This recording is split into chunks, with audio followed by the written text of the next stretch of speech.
नदी पढ़ रहे हैं?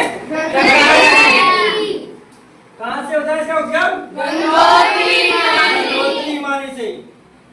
तो कौन सी नदी का? भागीरथी नदी का उद्गम होता है। और दूसरी नदी है अलकनंदा, इसका कहाँ से उद्गम होता है?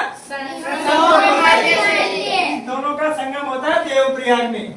और दोनों के मिलने के बाद, इस संगम के बाद इसका नाम क्या हो जाता है? गंगा। ये सर्वप्रथम कहाँ पर प्रवेश करती है? हरिद्वार में। मैदानी मार्ग में प्रवेश करती है।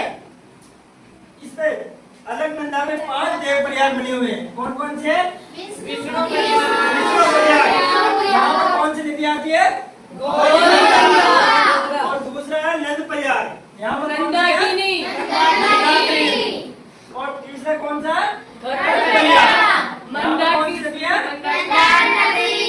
और चौथा कौन सा प्रयाग है? रुद्रप्रयाग। यहाँ से कौन सी है? मंदाकिनी। कौन सी है?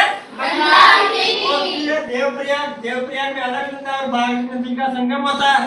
इसके बाद इस नदी का क्या नाम होता है? गंगा। और सर्वप्रथम मैदानी भाग में हरिद्वार में प्रवेश करती है। उसके बाद ये कहाँ पर प्रवेश करती है?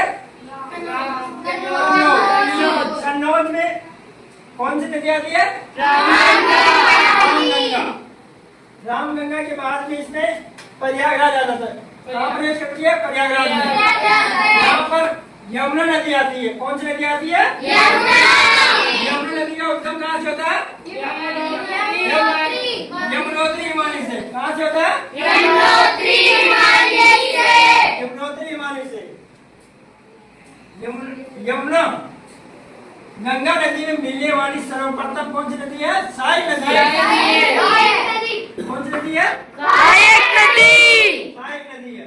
उसके बाद में इसमें कहाँ पर है? गाजीपुर। गाजीपुर में कौन सी नदी है? गोमती नदी। गोमती में कौन सा शहर बसा हुआ है? लखनऊ, जो यूपी की राजधानी भी है। कहाँ से निकलती है? उल्लेखनीय से। उसके बाद ये कहाँ पर प्रवेश करती है?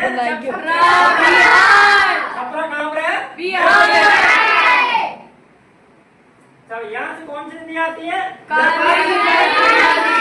नेपाल से 2 नदियाँ निकलती है, काली और ये बाद में प्रवेश करने के बाद इनका नाम एक का तो शारदा,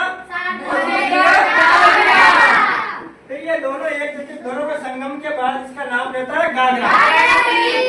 क्या रहता है? उसके बाद ये पटना। पटना में कौन सी नदी है? सोन नदी।